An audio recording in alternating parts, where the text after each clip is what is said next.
Okay. You, David. Yeah, I'm going to, what I'll do, I guess, is, how did we, I can't even remember how we did this last one. It's been, it's only been a month, right? Well, it's But probably I a would good turn it over. idea Yeah. to go mute and Yeah. have one person talk, right? So yeah. everybody mute. Yeah. Exactly. Mute. So basically, guys, what I would do is ask you guys to put yourselves on mute just for a second till we can Okay. sort this out. And then what we'll do is probably, I guess, I know Robert's recording. So what we can do is, I think, Eric, did people send you a whole bunch of photos, I think? Yep. Yeah. Yeah, I've got so I could turn it over to Eric and he can start doing it. At least that way we can get the tables part done, and then we can have a little bit of a discussion afterwards. We got about 24 people online. So that's pretty good. The largest Zoom meeting I've had has been about 50. And surprisingly, it held up pretty well. I'm going to send, I know that I did this with Sandy earlier. I had a little sort of a test run with him just to get him up to speed, and I don't see him on yet. So I'm going to send him the invite again while I turn this over to Eric. So just give me a second, Eric, and I will make you the host. And then I will go and mute myself.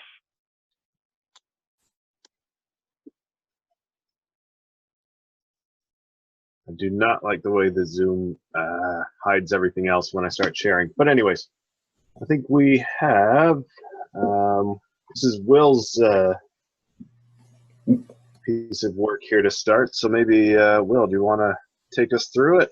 I don't know if I have to unmute you. Can you unmute yourself? Yeah, I'm unmuted. Can you hear me? Perfect. Yep. Go ahead. Yeah, so I showed a little bit of this last month. This is the Flyhawk 72nd scale Renault FT, which is a beautiful little kit, one of the easiest and nicest 72nd scale kits out there. I decided to do mine up with a little bit of an interior, which you can't really see in this photo, but you can catch a little glimpse inside the turret there of the 37mm ammo rack on the right-hand side, which I 3D printed because it was much work to actually try to make. So this is, and the model depicts of course, a French tank in Saigon in the 1930s. The real one was probably a little bit shinier. Good. Next. Got it? Yeah. Can you see me on there or no? Oops. I didn't look at it. There you go. That should be loading now. Okay. All right. And another oddball French one here. This is, of course, the Japanese Type 89 tank. The French captured a few of these at the end of the war, or inherited a few of these at the end of the war, I guess. And they managed to last long enough to get French markings and get named. So this is an IBG kit. Again, really, really nice kit, goes together really well. And Zhong Wang printed some of the markings for this one and for the last one. And the others are from Spares Box. This is in Cambodia around 1946. Beautiful. I'll go next. Oh, this is Will's again. The last one. And something completely different. So this is the Cyber Modeler SH3 Sea King. It's generally a really nicely molded kit, but it has a ton of things wrong with it. They didn't really do a very good job of capturing the specific details. They originally did it as a British Westland Sea King, and they left a whole bunch of Westland specific parts on it when they released it as a Sikorsky Sea King. So it was a lot of work to beat it into shape. The decals are mostly, or a mix of Spares Box and ones I laser printed. Nice. And a couple from John Wong that helped me out in things I couldn't manage to do myself. Anybody have any questions on Will's models before I move on? All right.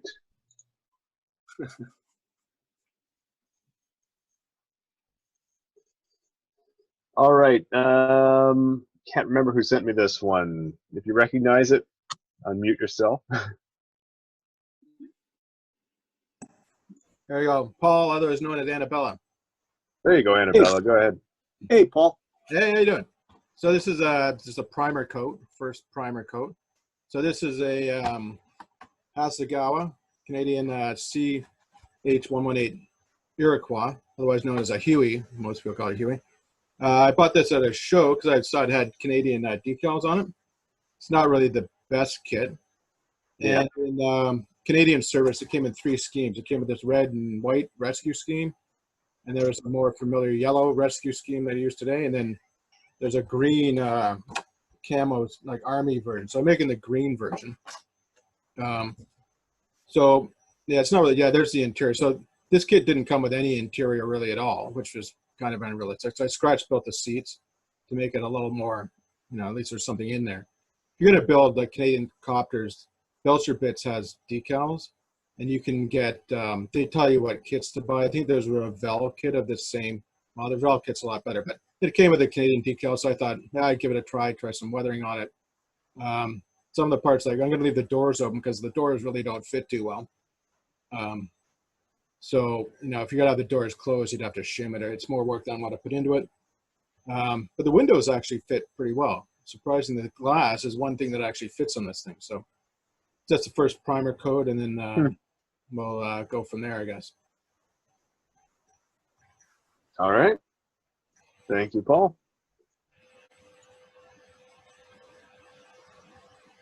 All right. This is Mr. Dingle's kit. Bill, did you join? I don't think I see him on here. Yeah, I don't think he's on. No, I don't see him. Well, I guess it's for our viewing pleasure. You can always, I'll send out the link to the Flickr album with all these, with all of our virtual on the tables, probably later this week. Launcha 3RO, There you 70-second scale. Yeah, I think Bill did an amazing job. Yeah, I think he kit bashed this, I believe. Yep. Yeah, Yeah, we started with the Italeri makes. I mean, I checked it out on Facebook. If you're friends with Bill, he gives you a bit of a description. It's one of the 70-second scale Italeri. What do they call it? Fast assembly. Yeah. But I think Bill's done an amazing job with it. Yeah, he has. So nice. I cheated. I'm working on this one, but it's that, what is it? That resin MGM kit I bought in Tokyo, but I don't have to do anything with it. But this one's being kit bashed. Yeah, it's very nice. Very, very nice. All right, fantastic. Series that's a diorama that one to present in order here. Yeah. Whose was this? Oh, Anthony Wong, right? Yeah, that's right. Yeah, that's mine. I've been known as an aircraft guy to you for so many years, but since the quarantine starts, I decided to do something totally different. So I'm kind of taking a break from my jet fighters, helicopters, Star Wars stuff, and I'm going towards something really, really different. Now, before I show you what I have done in the past month, I'm going to show you some screen captures of the movie The Lord of the Rings. If you have watched the movie, you probably still remember this chase scene happening in the wood in the Fellowship of the Ring, where there's a whole bunch of raids called the Nazgûls pursuing a deadly injured Frodo being protected by an elf carried on horseback. So next slide, please.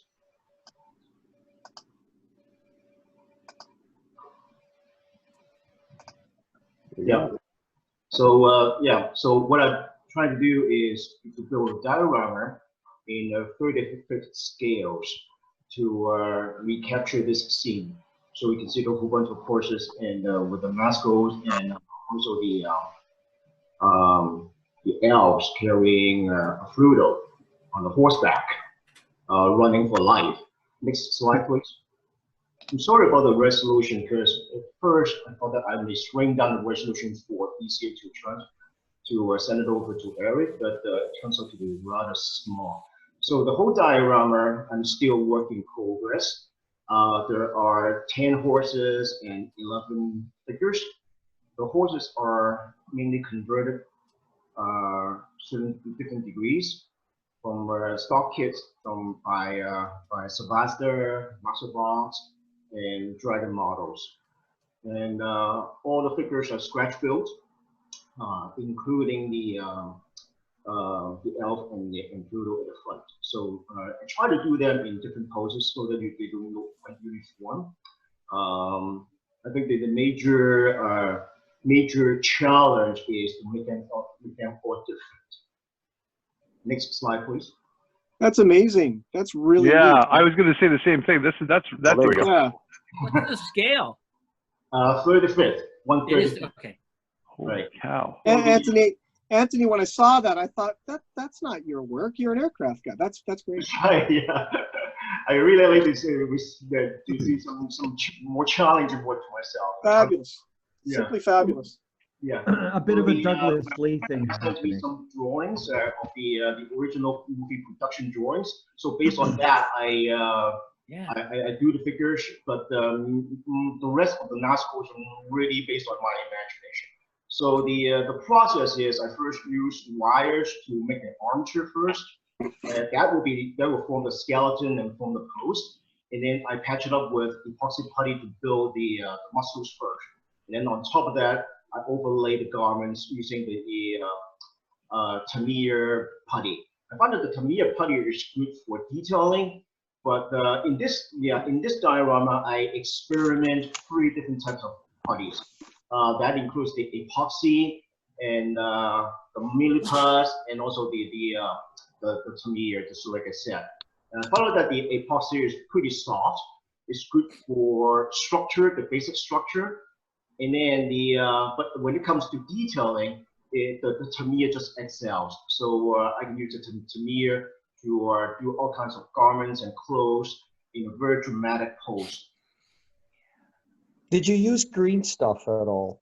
No, Okay. I tried to get some green stuff, but I don't know where to get it. By the way, I know that there's so many companies making them, but in the end, I just ordered something to try it out myself. And the horses. Sorry, I was Go going to ahead, Ben. ask about the horses. Yeah. What did you use as the basis of the horses? Yeah, the horses are stock kit. There are Sebaster, Master Box, and also the Dragon models. The 2 horses that you see. Beautiful, beautiful. Yeah, they're because they're not in the kind of pose that I really want to. I want some galloping horses, while the stock kit are basically their steel pose. So these 2 horses received major conversions. Spent quite a bit of time on redoing all the muscle. By the way, the muscles positions are all wrong. So what I did is studying the horse anatomy, on download things from the internet, look at them from different angles, and check out some slow motion clips. Those really help. Yeah. So let's go through this. White, I'm assuming, is white milliput. Yes or no? No, that's epoxy. The white is epoxy. The epoxy. pale green is the is milliput, and then The yellow color is the Tamiya. And what's the yellow? Yeah, the yellow is Tamiya, the fast type. Oh, Tamiya fast type. Okay. Interesting. Very beautiful. Fantastic. It's very reminiscent of Douglas. It's reminiscent of Doug Lee. Does anybody remember Doug Lee? No, that's a compliment. That's well earned. Yeah.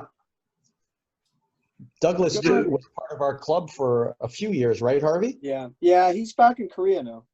Yeah, The motion that's suggested, though. Yeah, still sell hese figures on the internet. Right.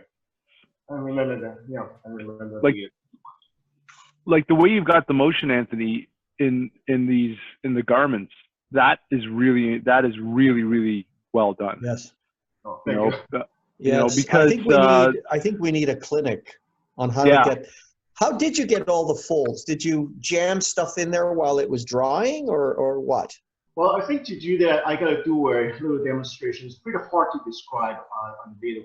So basically, I thin down the putty in very thin layer and overlaid it, and then before they are actually formed, I try to get them fixed into a certain position and twist them and just place them in the different ways. Play around. Just beautiful. Basically. Yeah, very beautiful. This is still work in progress. Yes. So the next step is to detail out all the horses, because each horse wears the hood, basically from the head, top of the head, down to the root of the neck, and then The bridle, it's got all kinds of different kinds of straps and rings, you know, quite complicated. So I would spend quite a bit of time in detailing the horses. Wow. Yep, that's about it. This will be a fun one to see again next month and kind of the month Oh after yeah. that, however long this takes. Next time, well done. send us like you should send us like 30 pictures next I'll month. keep sending out the updates. The updates. I mean, yep. Yeah. Yeah, it looks Yeah, great. that'll be so cool. Thanks. All right. Up next. There we go. Jan's turn. Hey. Okay, so that's a kit that Harvey's looking for.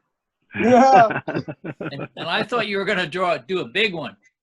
I am, but It's an old kit from years ago from Blue Water Navy, and I had glued the photo etch stern control surfaces on 30 years ago, and then realized they look like crap because they're too thin. So this year with COVID, just before the COVID hit, I decided to try some cyano release stuff, you know, to clean your fingers. yeah, And played with that for half an hour, and I managed to slowly work them off. So I cleaned them off. I added 15 thou plastic to either side of them and then started shaping them because they are shaped, and started playing with it.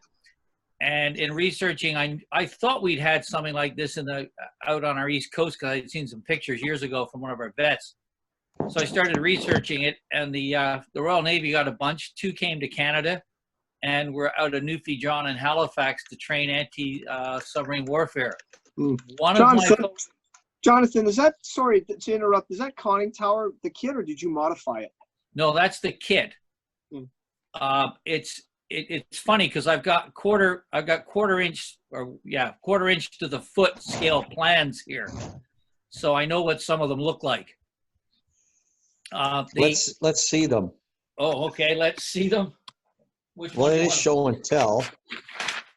It's not pornography. It's submarine porn. It is kind of porn. So that kind of helps. But the whole back end of the kit was a generalization of what it should look like, and by hacking and playing, and eventually I got it.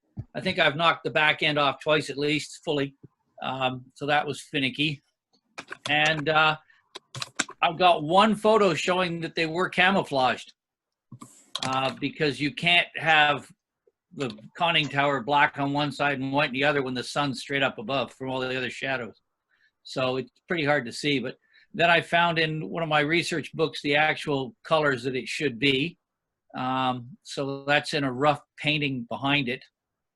I roughed out one of the drawings I had from a book, got it close to scale, worked out where the camo should be, and figured that the opposite side is actually reverse colors, which took a while to figure out. It sort of swapped them out. But that's fun. So that's where I'm at the moment with it. Oh, the hydroplanes are really interesting. The forward hydroplanes go in on, that you can just see them, I guess where the stay looks like it's going in from the drawing behind it. They actually overlap in the deck structure. So the 2 of them actually come in like this, and one on top of the other.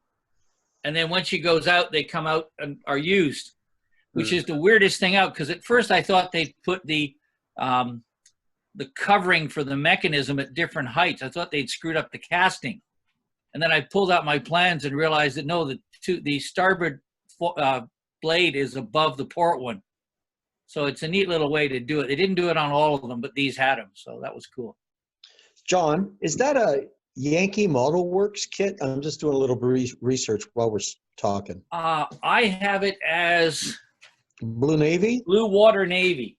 Or Blue Water Navy. Yeah. It was done by both. And if anybody, that's what it looks like.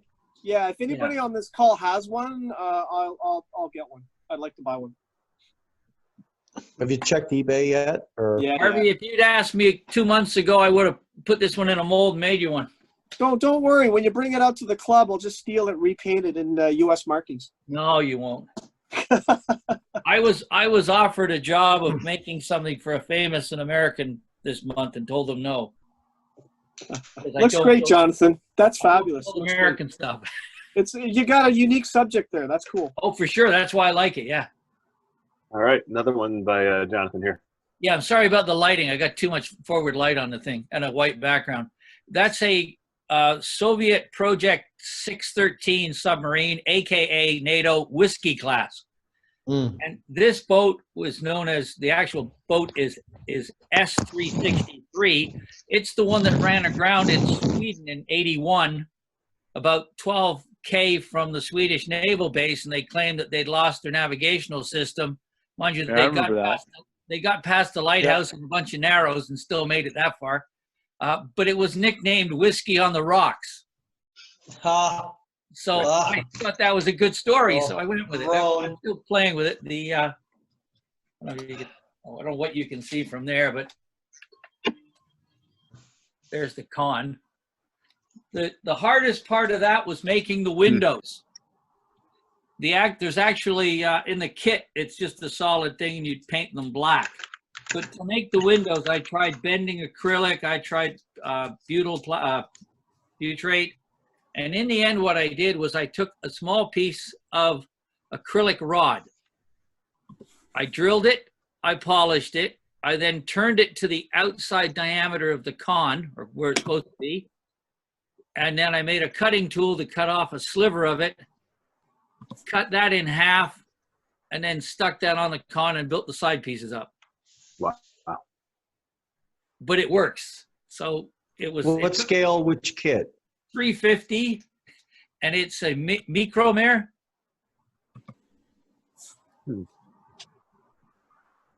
Not Nice. Not the best of kits to start with. There it is. Yeah. So Is it thank you for Sergey for picking it up for me. Is it a wrestling kit? No, it's an injection molded. But all the flood holes are drilled and filed out, and some of them actually have gratings in, which took me a while to do. You can just see them on below the where the props will go. There's actually grating there, photo etch.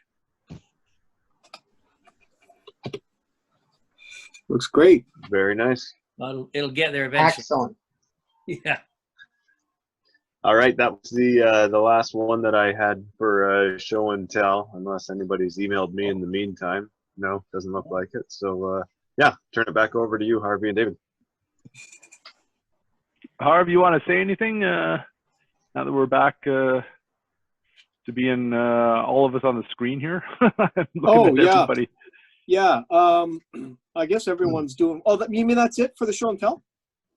That was all that. Yeah, that was all that people sent to Eric. So that's all I got this time. I sent you some, Eric. I sent you some Panther ones.